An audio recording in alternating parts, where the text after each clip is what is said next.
Well, you can have all your false nines, you can have all your tricky tiki-taka, but when the Germans bring on a big hulking number nine from the Zwei Bundesliga, then, that makes the difference. That makes the impact. He has a foot like a traction engine, and he found the roof of the net coming off the bench to secure Germany a point and keep their World Cup campaign alive. So kudos to Nicholas Fulkrug after Alvaro Morata had given Spain the lead. I'm Josh Parrish. We're waiting on Nick Stoll to join us a little bit later. But until then, we've got Joe Simon from the Inside Football podcast. How are you, Joe?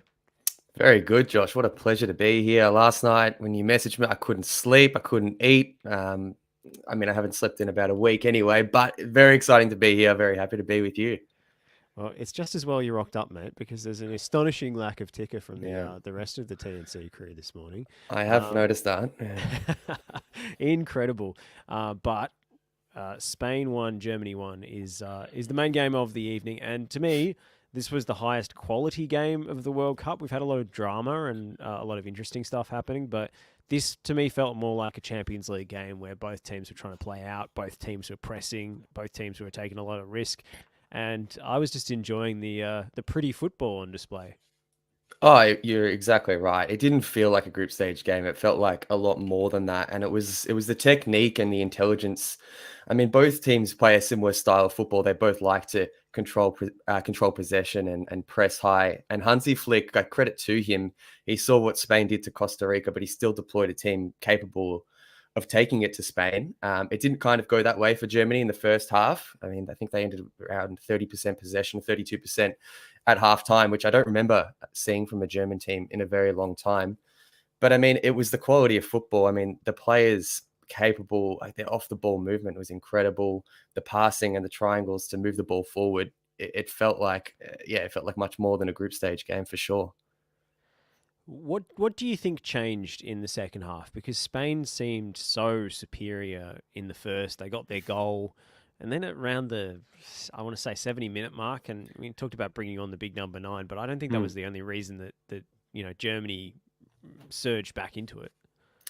It's interesting because obviously Morata comes off the bench and he scores a brilliant goal. I mean, it was a really, really good take, and I think he's an instinctive striker. When he has less time to think and more time to and just time to react and put it in, that's when he's at his best. So, I mean, he made the difference and he put Spain ahead. But also taking off Ferran Torres to allow Morata to come on means that Germany's front three are pressing a lot less, and I think that allowed Germany to kind of come back into the game a little bit more, push up the pitch and control the tempo, which they did in the last 20 minutes.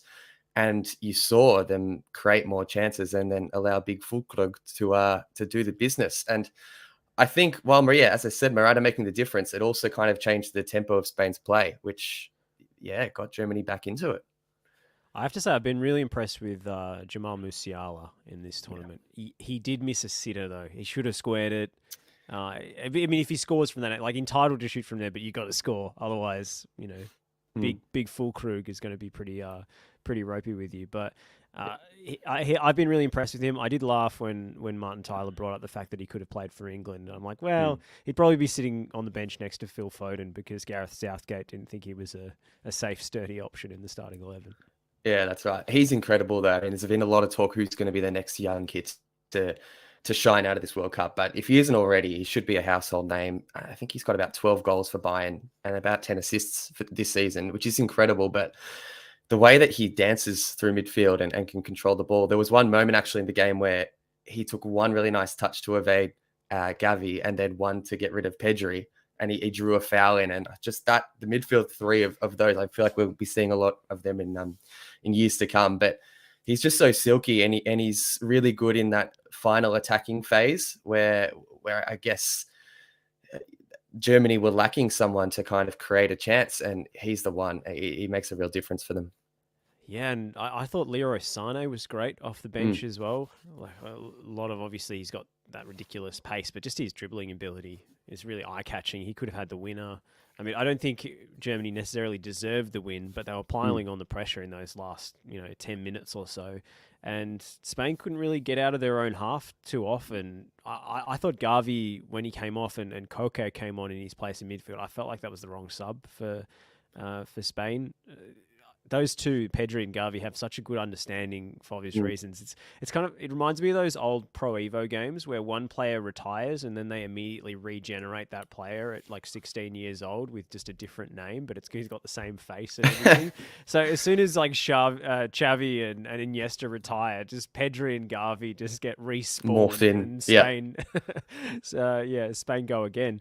But yeah, when Gavi came off, Koke, I just never quite convinced me. He's just never quite convinced me in a national Yeah. team jersey in this style of play. Yeah, and they're different kind of players. I mean, with that Gavi Pedri relationship, they're both very. I think they're an underrated aspect, especially of Pedri, is his ability to kind of drop a bit deeper and progress it forward. He's so hard to get the ball across. To get the ball off. My friends and I used to have a conversation of Moussa Dembele from Belgium. Like, if you were 1-on-1 against him and he just had the ball at his foot, how long would it take you to get the ball off him? And I think you would die. Like, you would just be exhausted immediately. And I think Pedri they're different players, but he has the similar kind of ability. He's so technically strong for such a small player that he can dance around anyone. But yeah, breaking up the combination certainly did have an effect on Spain's midfield. And it was a couple of things. And I think the changes for both sides certainly were influential in the end.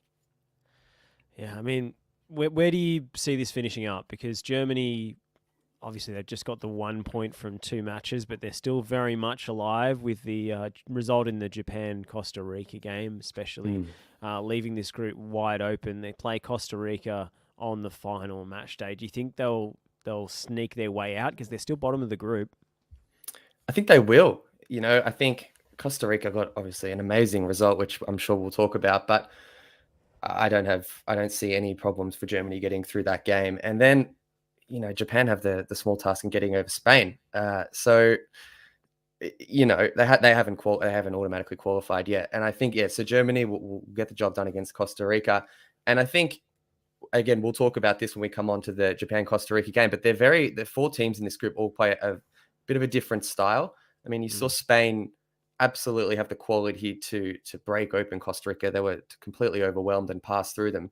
But Japan weren't able to do that. Their passing was a bit slower, and they weren't able to move the ball with tempo to break them through. And that's why ultimately they couldn't create many chances in that game. So I think Japan will struggle against Spain.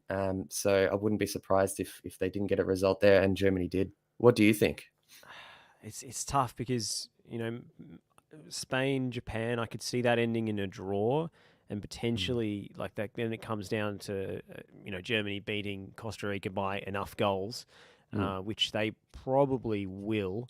I guess if they're level in goal difference and then they get another goal scored, it depends on whether it's a score draw in the Spain-Japan game. There's so many permutations here, but Costa Rica, the 7-0 loss in the first game, and then the win today, like it is such a turn up for the books. Obviously, they've got a terrible goal difference, but maybe the result against Spain wasn't reflective of where they're at, and they put a lot of bodies behind the ball. Germany over the past couple of years has been really a 1 goal a game kind of team. They've struggled to break down deep blocks. That's when they've looked worse, and with a Spain side pressing them in this game, maybe it gave them a little bit more space to attack. So.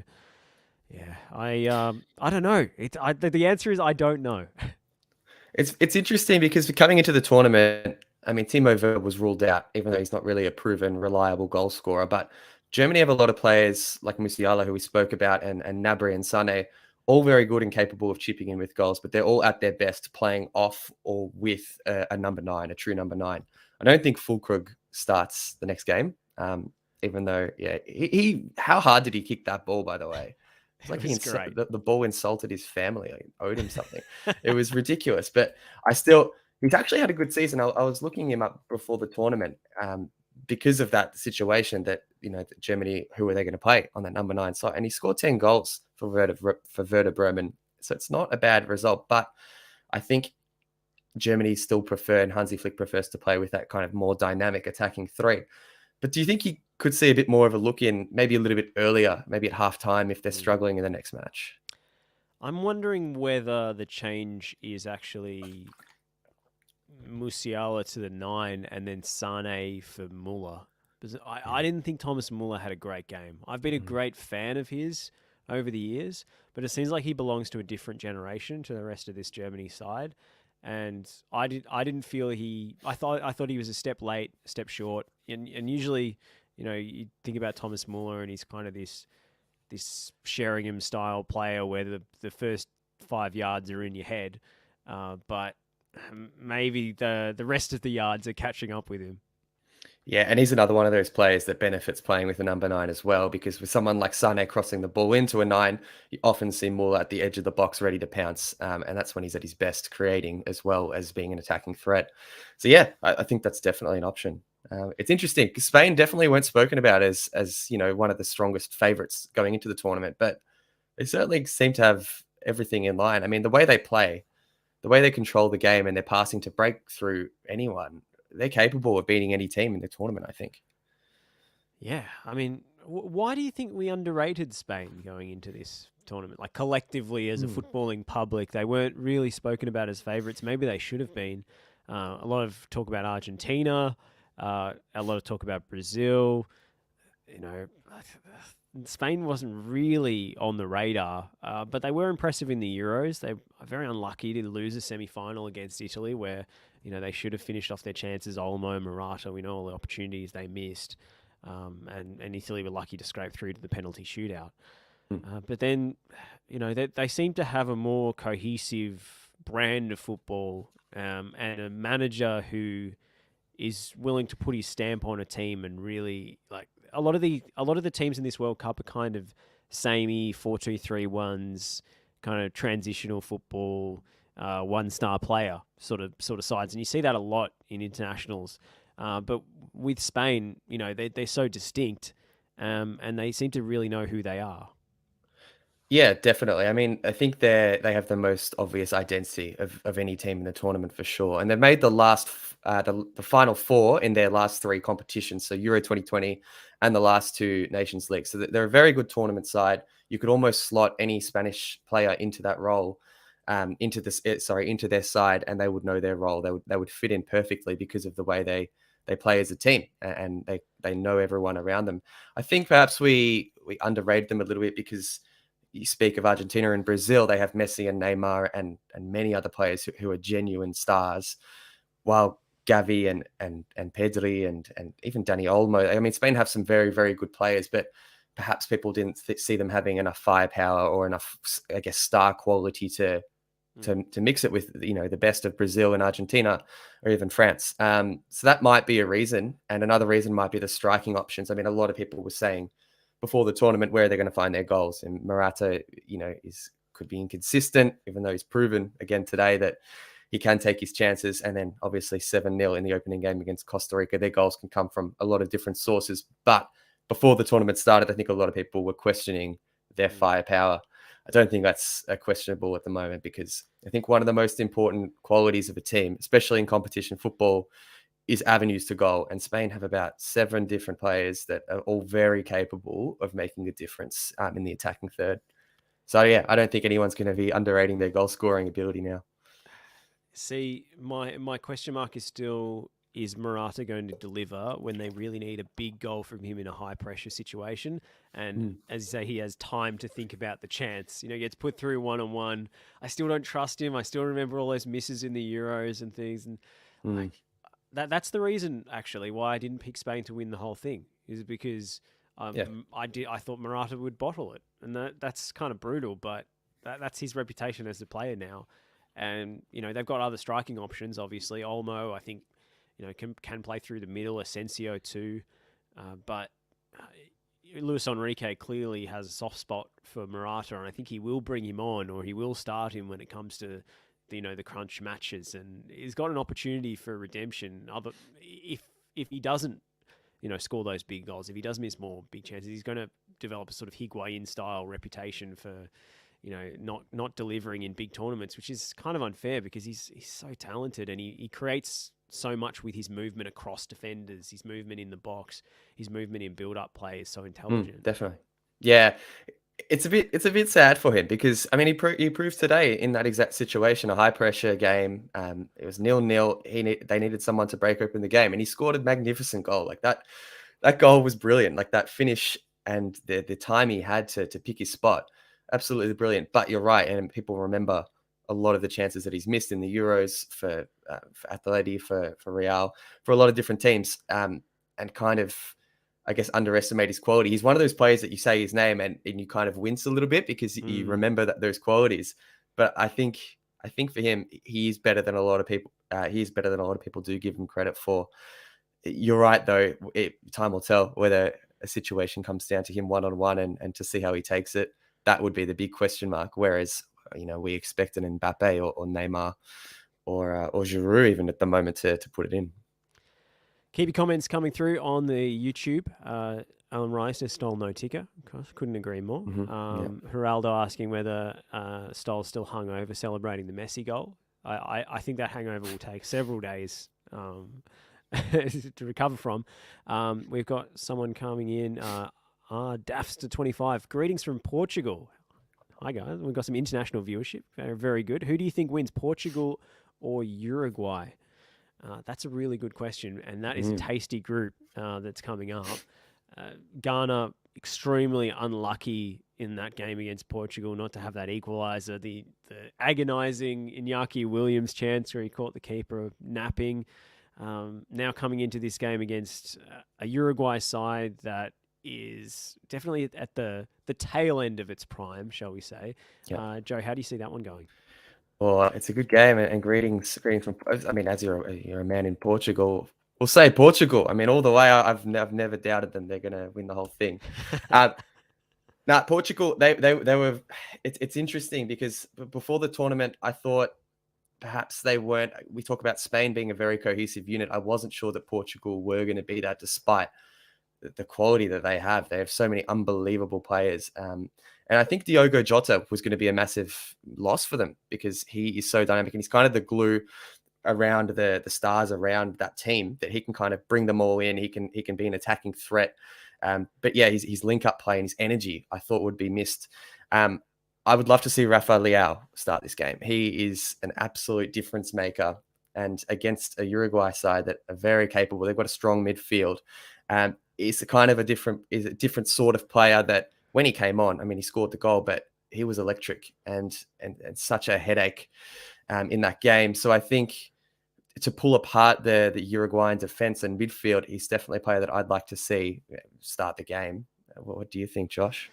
Yeah, I mean, the big thing is Ronaldo, clubless Cristiano Ronaldo, who we've been quite critical of on this podcast. He doesn't have that 5-yard kind of sprint in him that gets him away from a defender anymore. He's still great in the air. He's still got those goal-scoring instincts, and he can still strike the ball as purely as anybody in world football. But can he get to the spot is kind of the question mark. He's not going to contribute too much in build-up play. He's one of the lowest in terms of pressing numbers, so Portugal can't really press effectively with him on the pitch. So the team kind of becomes about Ronaldo and just his outsized personality as well. We've seen that at Manchester United. I think it has more of a chance working in international football than club football because international football is usually a few years behind the club game and it's a slightly slower pace. And against Uruguay, they may not have a centre-back who can keep up even with aging Ronaldo. Like they've got Diego Godin and Jose Jimenez, who's, perennially nursing an injury or injured. So he's probably got a slightly softer target in that respect. Uruguay played very conservatively against South Korea. I thought maybe protecting that back line. You need to see more attacking thrust from Fede Valverde and those midfield players. Bentancur, they're good footballers, but they don't really have a number 10, and the front line doesn't quite click because they're trying to play Darwin Nunez on the left wing, and Luis Suarez is not looking his freshest. Edinson Cavani no longer starting, so I don't think Uruguay have found a reliable formula either. There's talent there, but there are too many holes. So I think Portugal will at least get a point out of that one and probably come out as narrow winners. Let's go back to this Spain-Germany match. We talk about Spain as potential tournament contenders. Where do we think Germany are at? Because obviously they were the laughingstock of the World Cup after the Japan lost, but if you look at the XG in that game, they completely battered them. Should have won the game, and then coughed up a couple of soft ones late. I thought they showed today that they can hang with a really good team in Spain, and potentially if they get through these group stages and don't have to play against as many sides who are going to set up the bunker in front of them, Germany might improve as the tournament goes on. Yeah, it's interesting. I'm not so hot on them as I am on Spain. I think it really does come down to their avenues to goal. I mean, they have a lot of good players, but they don't seem to be gelling like a Spanish team does, like a France team does, and the plethora of chances that they're creating against any side. I don't think it matters what side they come against, low block or a team that's a bit more open. Look, Germany, I think they will get through, as I say, but it depends who will they come up with next. If say they finish second, do you have that information, Josh? Off the Ooh, top of your the head, draw. I'm not the sure. draw. But yeah, I wish I had. yeah, I'm just not so sure. I mean, Musiala is the key, and I think if they had that number 9 to kind of link the play with Spain, it doesn't matter so much because their forward three is so fluid and kind of help each other out. They're so interlinked with their movement as well and fluid. But with Germany, I think they're a little bit one-dimensional, and it's been proven that if you play a low block against them, even if it is a more expansive team, you can stop them. And I think that will pose an issue for them. So it looks like Germany or Spain will play against someone from the Belgium, Croatia, Morocco, not Canada, but not you, Canada. So they'll play against someone from that group. So if Croatia top the group, Germany are likely to play them if they sneak through in second. So yeah, look, that's a tough draw for Germany, I think. Croatia can probably outplay them in midfield, and maybe those quick wingers of Germany can get in behind and exploit the Croatian defense a little bit, but maybe they can trouble Croatia with their pressing. They're probably a little bit more athletic than this Croatia side, who's again a tail end of the prime sort of team. But Canada were plenty athletic against Croatia, and didn't seem to help them much. Maybe we'll move on to that game. That's a good segue to Croatia 4, Canada 1. I mean, this was pretty emphatic after Canada scored in, what was it, the first or second minute? Yeah. I mean, less than 70 seconds into the game, Alphonso Davies with just a pile driver of a header. Croatia, I thought, played them off the park. Kramaric, spectacularly good. Modric running the show. I think Canada showed that they were just outclassed in the end. I don't think there was a lot they could have done. I mean, Croatia is such a quality side. Their midfield is just the most composed midfield I think you'll see. They can just control the tempo of the game through Modric and Kovacic. They just look effortless in there. And Canada, as you kind of mentioned before, they're all energy and they're a lot of fun to watch. I mean, Davies, what a header. Buchanan was really good, I think, today. Jonathan David's a star. And who are the two players in midfield? Hutchinson and Eustáquio. Atiba Hutchinson, yeah. How old is he? 39. Yeah, I know. But they played well. I thought they were okay. But the thing with Canada is against a team like Croatia, you just can't attack them with that much, I guess, energy, because they certainly do hurt you the other way. And Canada were pushing all the way up, and Croatia had the space to, when they did get the ball back, which was a lot of the time, to kind of utilize those midfield players. And I think Brozovic was very good, and Kovacic is a really underrated player. He's always very composed. So I think, say, if Germany were to come up against a Croatia, they'd have troubles there for sure. What did you think of the medical attention being paid to Atiba Hutchinson on the sideline? By the way, just obscured by our faces here on the stream, but that was I believe. Sanitary product being inserted in the nose of Atiba Hutchinson to block a bleed. I mean, who knows? Who knows what? There was what definitely that was. a string dangling down as he ran away. So improvisation on the bench for Canada. Their head coach came out and said some rather bold things before the game and got clowned in Croatian newspapers in the lead up to the game. And I think they'll be taking a massive victory lap now.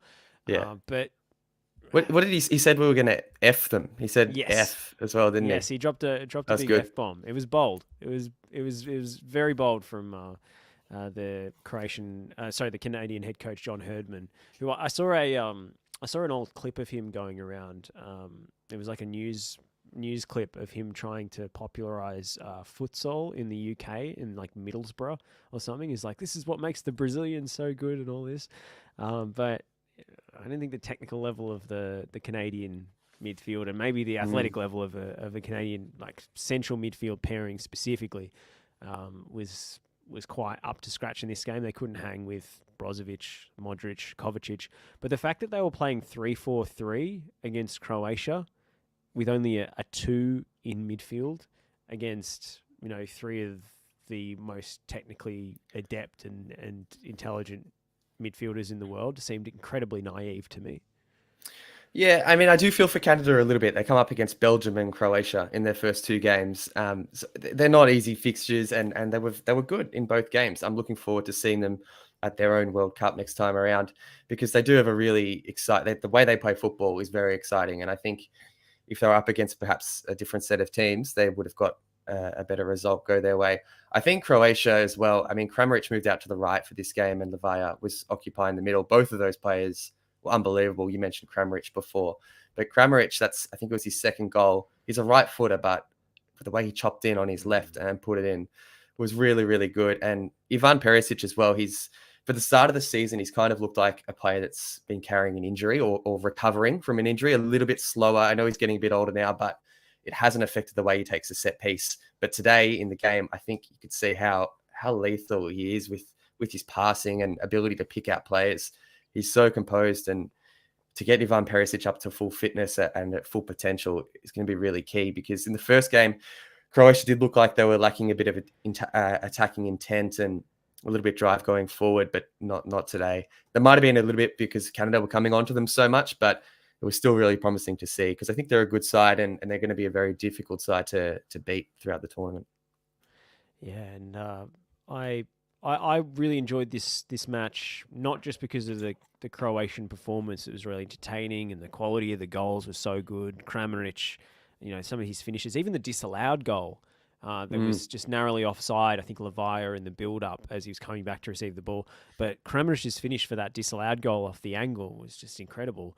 Beautiful. And I also really enjoyed the game because of the commentary. Because Clive Tildesley was on this game for the world feed. And I have to say that voice is just so like nostalgia inducing for me for like the old FIFA games and so forth. And he still got it. Like he still got that sense of occasion. The words still come to him in the moment. I think there was something about, when Canada scored, it was, "Oh, Canada, their moment has arrived, their first World Cup goal," this and that. What was the line when Croatia scored? I think their third. Canada's dream has surely died, but for those bedecked in red and white, the message is clear. The Gilded Age is far from over, or something like that. He's a poet. He's a poet. It was great, and there's a lot of love for the Peter Drurys of the world. Well, just Peter Drury specifically. And he's certainly one of those more florid in his language, but I actually prefer Tildesley because he's a little bit of a lighter touch, a little bit more of a minimalist, but he still conjures this stuff in the moment that makes these goals and these incredibly significant moments in these players' careers and fans, moments that fans will remember forever. He makes these things timeless and immortal, and I can't really speak highly enough of him. But it's great animation in his voice as well. It's kind of raw emotion, and he finds the words at perfectly the right time. I mean, I'm a big Drury fan myself. I wish he would narrate my life sometimes. But yeah, Tildesley, he finds the words at the perfect moment with a bit more of like a raw edge to him. And watching them, that's the best thing. Is watching these goals back in a year or 2 or 10 years time. It really does complement the goals, and it's special for even for a team like Canada. They scored their first goal at a World Cup today, so it's a special moment and yeah, really great commentary to go beside it. Yeah, I like Drury when it's a big game, when it feels appropriate. But when it's like Aston Villa versus Norwich in the Carabao Cup, I think it can be a bit over the top. But Yeah. today for Morocco, it was full Drury. It was, drink it in Casablanca, relish it, Rabat. All these Yes. references to history and mythology and cities and geography and all this stuff is all like classic, classic Yeah. Drury. It's like he's watched a Morocco documentary for the weeks leading up to this, and he's got all his information ready to go. Um, you're right though. I prefer him in the big occasions. I mean, he's one of the best. You don't take the Porsche out on the dirt road. You save it for the big occasions, and I think that's where Drury sits for the very best games. Well, speaking of taking a Porsche out on a dirt road, Nick Mm, Stoll, after producing SBS's don't tell excellent me. World Cup coverage, has decided to finally slum it with us here on TNC. Nick, is your mic plugged in? Are you ready to go? I believe I am, but who knows? If you can't hear me, maybe I stuffed it up already. Welcome. Fresh Thank off your overnight shift. How are you Yes. feeling? How did you enjoy the night's action? Yeah, it was good. Look, Spain, Germany, even though, maybe there wasn't a huge amount of chances, I thought it was almost like a kind of semi-final preview or a quarterfinal preview. Maybe not necessarily with those teams, but those caliber of teams in the style that they'll play. I was impressed with Spain. First 30 minutes, I was impressed how Germany kind of countered that and put the pressure on them and made it uncomfortable for them. So, I think they're both quality. I think they're both going to go through. I know Germany's only on 1 point, but I think Spain will win their final game against Japan or at least get a draw. And then Germany, I think, will win against Costa Rica. So that was good. Great to see Morocco get the win over the biggest catfish fraud golden generation ever in Belgium. Hate Belgium. Absolutely. Belgium has had one good game this entire golden generation. They beat Brazil 2-1, right? Which also was an own goal of Fernandinho, I believe, and that's in 2018. That's the only result where you're like, oh, it's pretty impressive from Belgium, right? So great to see Morocco get the win over them. What an upset, Japan, Costa Rica. I didn't watch that game. I was sleeping at that time. Oh, you didn't miss much, man. It was Good call. horrendous. Absolutely horrendous. That's what I heard, and I'll just repeat what a well-paid analyst told me, which was Japan was too conservative in possession, and Costa Rica were lucky as F, as the Canadian would say. And then Canada v Croatia. I saw Davies score after a minute, and I thought, oh, Croatia in massive trouble. And then I was pretty busy, so I was working on other things, and I just kept looking up, and Croatia just kept scoring. So don't know what happened there, but I did notice that a certain person on a UFO was able to text me once the second Croatia goal went in. Didn't get reception when Canada scored. Just I don't know what's going on up there. But then as soon as they were in the lead, suddenly reception was there. So good to know that the UFO gets reception. Ali coming through in the comments, Japan versus Costa Rica was a crime against football. I think Moriasu's chickens have come home to roost here, Joe. I personally was affronted and shocked when Reo Hatate and Kyogo Furuhashi were not selected in the squad. It was explained on a podcast I was listening to, one of these Japanese journalists, that Moriyasu had basically said Furuhashi is too much of an individualist and he doesn't fit into the team concept. But if that's the team concept, what they produced against Costa Rica, I don't want players that fit into it. I want players that do exactly the opposite of what he wants them to do. And Kyogo, I think, could have made a difference in this one. Yeah, look, listen, it's been a long week worth of games now, a lot of sleepless nights, and the first half offered a good opportunity to get some rest. So, Stoll, you didn't miss anything, don't you worry. I mean, that was, if you were going to take a break, that was the time to do so. Yeah, but what a shame. I know they're not thinking of the Australian audience, but it's the 9 p.m. slot. We got all these nice 9 p.m. games. 9 p.m. games finish as of tomorrow. I think it's the last 9 p.m. game. And then from then on, simultaneous games will be, I think, 2 a.m. Kickoffs, and so will like semis and quarters and stuff, or they'll be kind of more the 6 a.m.s. Those 9 p.m. kickoffs are amazing for Australia, especially us on the Eastern Seaboard. And then to have a stinker. Why can't the 3 a.m. game? The 3 a.m. game is the one that no one watches, all right? That's the one. The first half of the 3 a.m. game, make that a stinker. I know FIFA will not care, nor has any impact on this, but that's a reform that I want to see, and I would respect the disabled gay immigrant worker Gianni Infantino if he was able to do that. Is that a rough trot?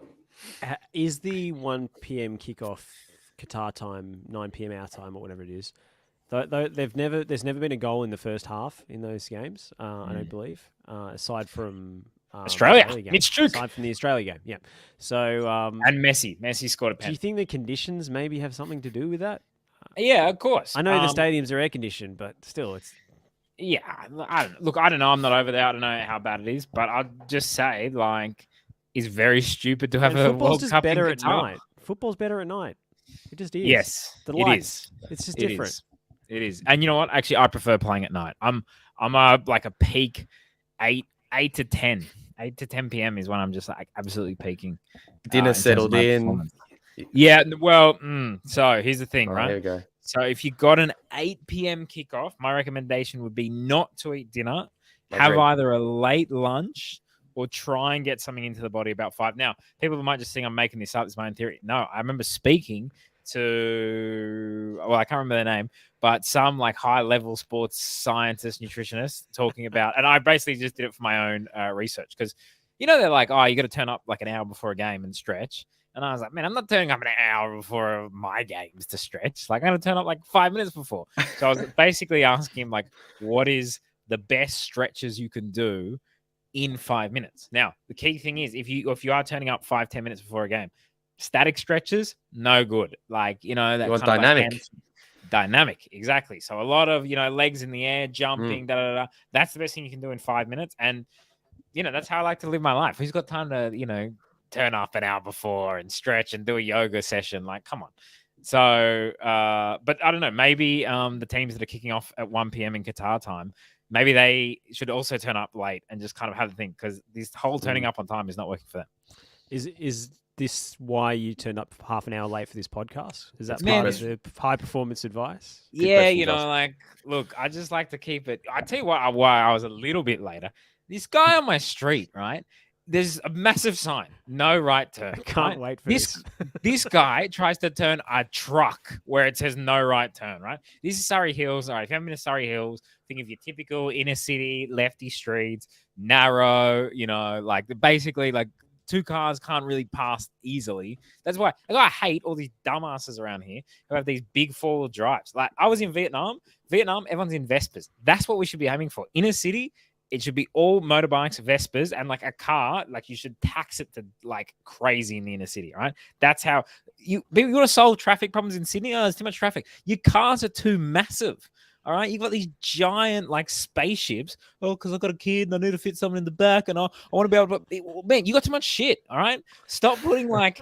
Oh, I want to put in like the Tour de France amount of bicycles in the back, so we can go for a nice bike ride. But then also we've got surfboards in that. Like, it's so annoying, like suburban people. But anyway, enough about them. This guy trying to turn right.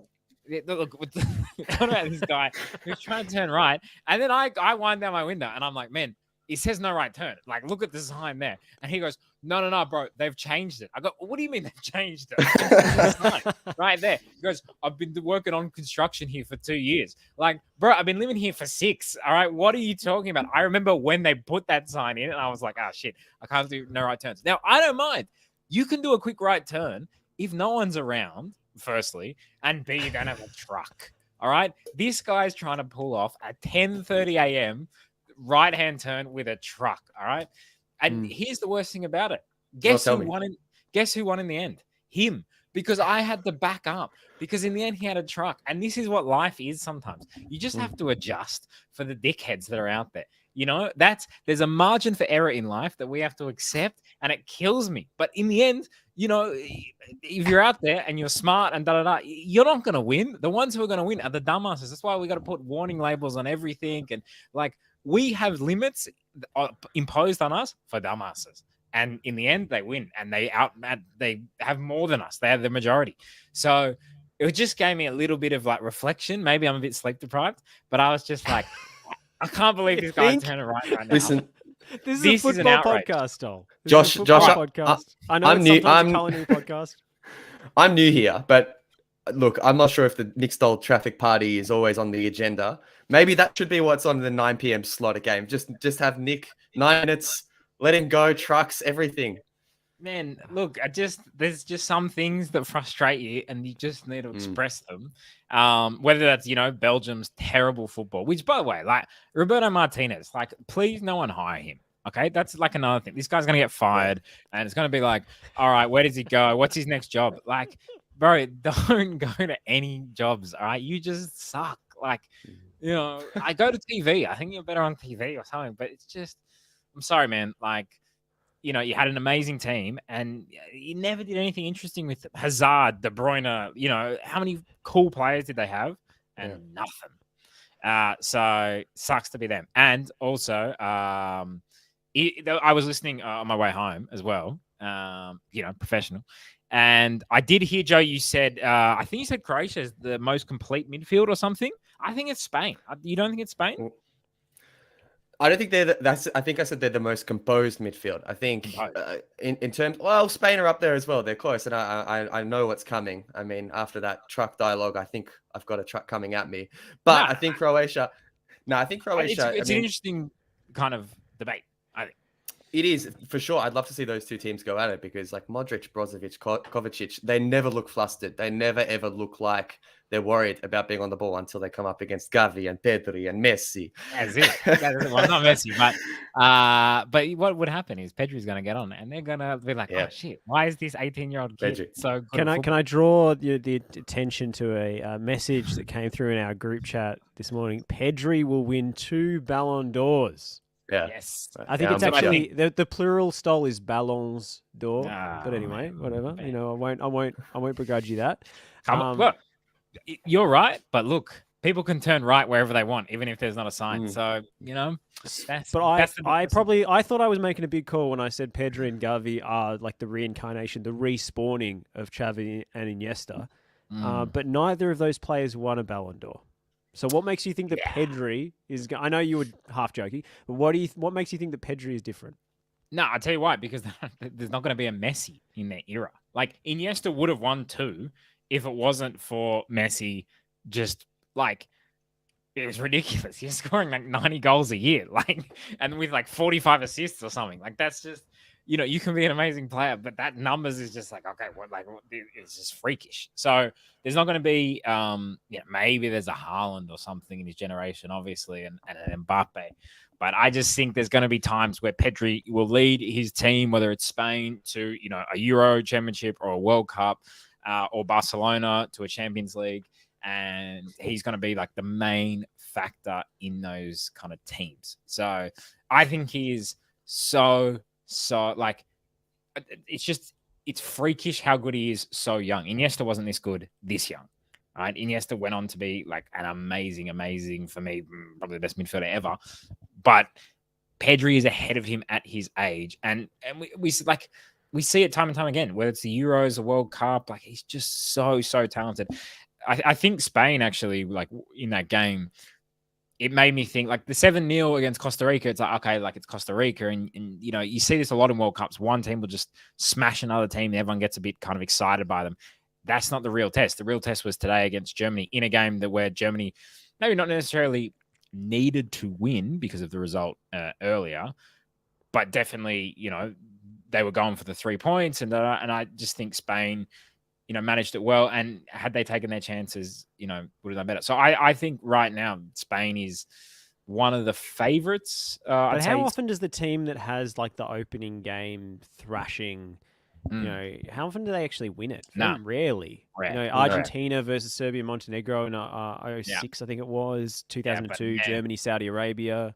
You know what? That Argentine team should have won. Like, come on, Pekka. You want to know what Peckerman did that time? Guess who he left on the bench? It was Messi. It was Messi. I mean, Argentina, Germany, quarterfinal. He's got the best player in history. I mean, he was 18 at the time, sitting on the bench, and he kept looking at him like, didn't he bring Riquelme off or something? I can't remember who he brought on, but whoever it was, crime against football. Like he must sit there every time Messi scores a goal and just be like, "What was I doing?" Like I think he left Tevez also on the bench. It was also like an amazing part of that. But look, that's history. I'm sure Gerardo in the chat will explain who he actually blah blah blah. But it's I don't know, it's a shame. But yeah, in terms of like Brazil look kind of solid. France, but I don't know. France is like you just back to backs. Doesn't seem like it's going to happen. I think I'm all in on Spain now. I think Now? I think I'm there. They're just I think the difference between Pedri and the other young players is he's just so he looks so composed. He's just turned 20, but his ability to drop deep and his work rate since he played against Australia in the Olympics, like, has always been incredible. But his ability to affect the game in all parts of the pitch, as well as his goal last week, he's just so silky and so good. I think they're going to be very hard to stop. One thing I say about this Spain side is what it lacks two things that the great kind of Spain of 2010 lacks. One is an absolute assassin in David Villa. They don't have that up front, but the movement between Olmo, Asensio, and Torres. Ferran Torres, I think is superior and actually creates more openings. They're just not as good at finishing them off as someone like Spain David has Villa already was. scored as many goals as they scored in 2010. So Yeah. So, when it's flowing, and I think they're going to have at least 2 or 3 very good chances every single game because of that movement. Yeah. If they take them off. But the real thing that they are lacking is defenders to bail them out on the counter attack. And I think every time people talk about like the tiki-taka kind of Spain of 2010, everyone talks about Xavi, Iniesta, and how amazing they were, and Busquets and Xabi Alonso, and they're like, they were just And a super underrated thing about that team was Ramos, Piqué, and Puyol defending the counter attack. Like, just so good and so experienced that you could push a lot. You could play with 60 meters behind you, and they could recover. They could get back. Now, there were 2 times, obviously, famously, where they didn't, which is A and Robin in the final. And then they had Casillas to kind of make the big saves. Unai Simon is not Casillas level goalkeeper. So that does concern me, because if Spain comes up against France, Mbappe or Dembele are getting 2 big chances on the counter attack. Yep. And I don't see Rodri, Laporte, Azpilicueta, Carvajal really filling the role that Ramos, Piqué, and Puyol were filling. So that's the little thing about Spain that I think. Yeah, I think Brazil have that too. I think they're both sides. I mean, there's, like you say, Dembele, and if they'll come up against France, they would have those opportunities, but they're not going to be that many. I think the way Spain are controlling the game at the moment, they're so hard to get it off. I mean, if they wanted to, they could just control it between Pedri and Gavi for 20 minutes at a time, even against the bigger boys. And I think that's what really has maybe come around to them, because of the way that they are playing as a team and the way they are stopping all other opponents, albeit the 2 of them being Germany and a weaker Costa Rica side. But they're just controlling it better than any other team I've seen so far. Edmund in the comments bringing up Martin Tyler's line after Rudiger, quote unquote, scored. You can pass, but if you can't defend a simple ball into the box, it's offside.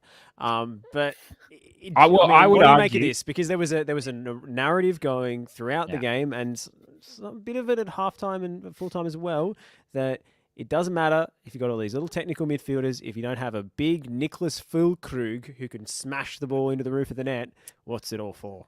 I mean, they scored 7 goals in their first game. So I don't know what this whole narrative of they just pass, they can't defend. So you can't defend a simple ball into the box. They did defend it. They played an offside trap. They did this multiple times. They didn't hold it very well, though. I think it was Laporte who didn't hold his line on the edge of the box. Yeah, but that's kind of the strategy. They're not going, what are we doing? Like that, they tried that as strategy. We saw Saudi Arabia do it. We saw Saudi Arabia was very highly praised for their offside trap that they played against Argentina. Yeah. But this is an offside trap. It's a question of millimeters. It's a risk to play it, and everyone has to step up and da. But I don't mind it, because actually, if you aren't great at defending balls into the box, set pieces, which Spain traditionally isn't, this is one of the best ways to negate that, is to, avoid the situation altogether. You need to be smart about doing it, because once teams work out, okay, you're playing the offside trap, you just put runners from deeper, and they just come from deeper, and they kind of, there's maybe 3 players will be offside, but it'll be someone from the kind of second line that comes in that often scores the goal. So, I just think, I don't know. I felt that was a bit kind of silly statement there about they can't defend a ball. Well, that was the strategy. A lot of hate coming in the comments for Martin Tyler here. Look, he hasn't been well received, so I guess Stoll has to abstain from that particular discussion. But I will say, at least Martin with Tyler, sorry, I'll just say, very nice guy. I like him a lot, and I continue to tune into SPS. Thanks. Sam says best comment I've seen about Martin Tyler. You never know when to look up from your phone when he's commentating. That is so true. Yeah. I mean, I do enjoy. I was talking about Clive Tilsley earlier before you came on, and I do enjoy that he does like really get up and pitch when there's a big chance. You know, it's like the old classic one is the Rudy kind of shout, and I feel like there's a little bit of a you don't get enough energy fluctuation from Tyler these days. But also, he's working every day in a World Cup, and he's 77. So I have a bit of sympathy for him. Let's talk about Belgium, Morocco. You came in real hot, Stoll, about this catfished, flawed golden generation, and finally having their comeuppance. Thibaut Courtois. What is going on with him? 2 goals from free kicks at the near post. I mean, like, let in one of those, like, you know, shame on you. But two, I don't. Do you think it was something that Morocco identified that he maybe has a weakness for? Because his shot stopping has been amazing.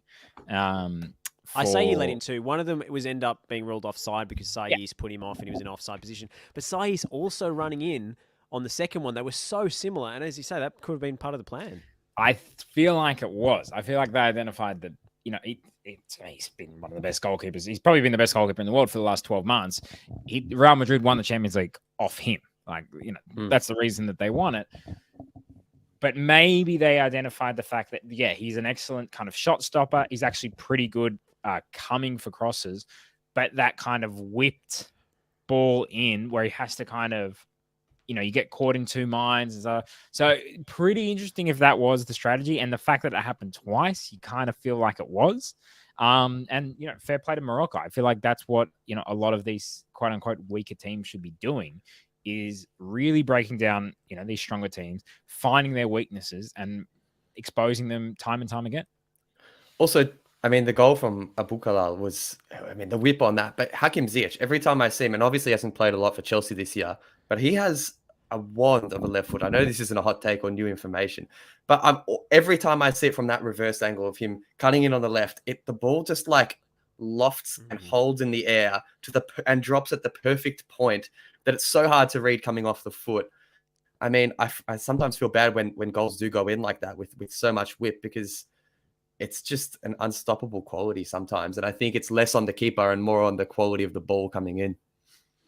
Ziyech is a bit of a vibes footballer. I think he's. I had to laugh when I saw a tweet going around. It was a photo of him being presented with that big man of the match award that they're doing, these sort of long cylinder things that they're giving out players. And someone said he's going to fashion that into a custom shisha, which I don't think is true, but I do think is funny.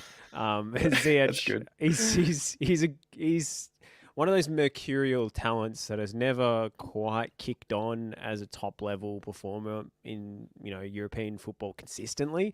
But when he has those moments, you know, they're quite tasty. And Morocco have a couple of nice players. What about Sofiane Boufal? Like his individual dribbling ability, the players he was taking on, he was electric. Yeah, they got a good kind of team, and you know, I feel like they kind of feel like this is their moment. So, you know, I really do hope they get through. I can't see them kind of going beyond the round of 16 if they do.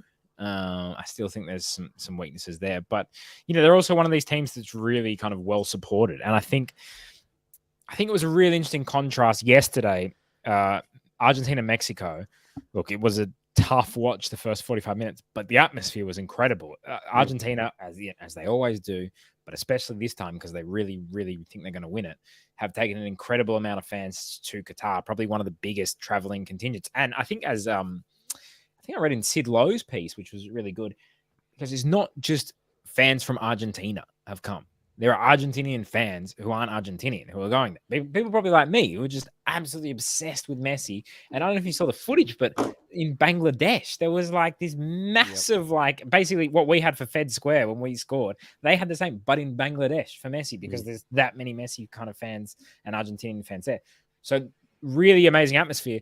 In Spain, Germany today, like Germany, from all accounts, the majority of the population has ignored this kind of World Cup, is not particularly interested, whether that's because they're boycotting or because they're just like, we don't kind of recognize this kind of strange World Cup. Spain, are not sending a massive traveling contingent either.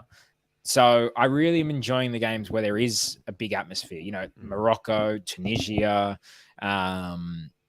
even Saudi Arabia is taking a kind of, it's very close. It's across the border.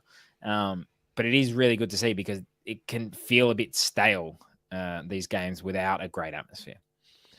Yeah, and it's good to see some of these teams actually doing well and potentially getting through. I mean, Belgium, they could still get through the group, obviously. If they win on the last match day, they're pretty much through.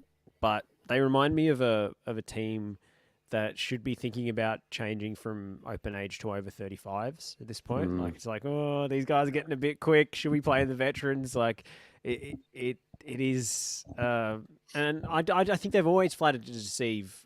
Whether it's under Vilmos or Martinez, they never lived up to the name recognition index on display. But with Alderweireld and Vertonghen still as your centre-back combination, and Eden Hazard, who dropped an absolute stinker, I thought, against Morocco. It was totally anonymous. When was the last time he played well? Like, genuinely, the guy... And he had the temerity to come out and have a swing at the German players for having a protest and then losing. Yeah. Like, I didn't see him protesting before the game, but he was still bloody useless. I'm going to say, this is the World Cup of karma, all right? Qatar, let's just say, they stole this World Cup, absolute, corruption, getting it, all the terrible things that they've done, to the workers. Boom, first team out. All right. No matter how much money they spent, no matter how many coaches from Barca they brought along, first team out. Okay, great.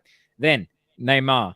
Oh, I'm going to dedicate my first goal to Bolsonaro. So, well, first of all, the fact, Bolsonaro. Okay, that's disgraceful. But to say my first goal, like I'm going to score many. Boom, ankle injury, probably out for the whole tournament.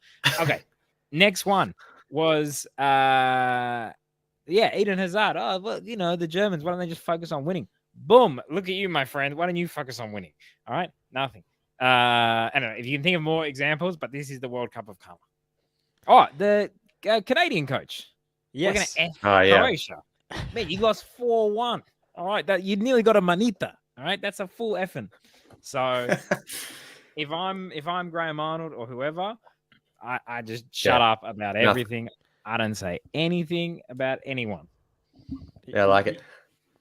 I think with Belgium, I think you can get away almost with Vertonghen and Alderweireld being a bit older and a bit slower. I mean, Brazil have Thiago Silva in defense, 30, 38, 39 now. He's a bit older. But the fact that, to the left and right, they've got Castagna and Munier, not that slow. And then ahead Witsel and then Thorgan Hazard as well, kind of covering in that left wing back. There's no speed to cover there. They're kind of lost in between. They're creating a lot of space in between each other.